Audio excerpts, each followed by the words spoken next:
and Robin here from World Whisky Day. Today we're at the Dewar's Distillery in Aberfeldy, learning how whisky goes from grain to glass. Next up on our journey, the distillation process. What we have here is the still house. We've got 4 stills, 2 wash stills here for first distillation. Yep. And then over here we have our second 2 still house, spirit stills. Yep. Now in a really simple way, a still is like the kettle in a kitchen for boiling water. It's a lot bigger and what's made from solid copper.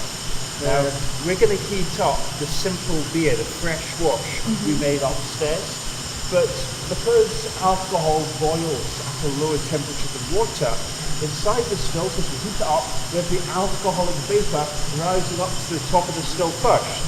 Okay? Now that alcohol vapor does take some water and the flavours and characters with it as well.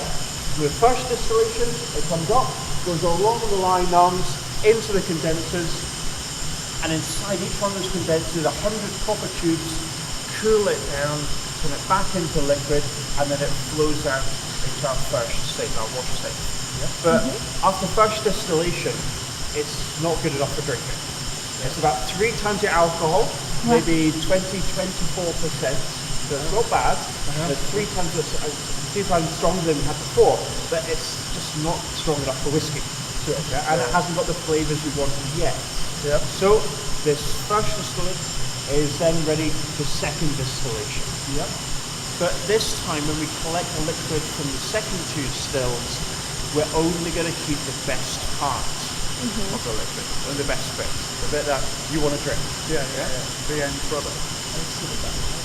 In terms of the second distillation, when we take the cuts, is the most important part in terms of flavour and character. Because when we first heat the still up, the still's at its coolest, and so only the lightest, most volatile alcohols and flavours come through. At the start of second distillation, it's going to smell and taste quite spirity, quite fiery, and it's called foreshot.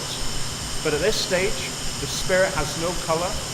It's almost 70% alcohol by volume, so it's good stuff.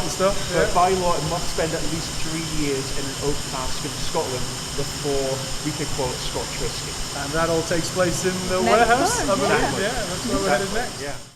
Now that the barley has been mashed, fermented and distilled, join us next time as we discover the aging process.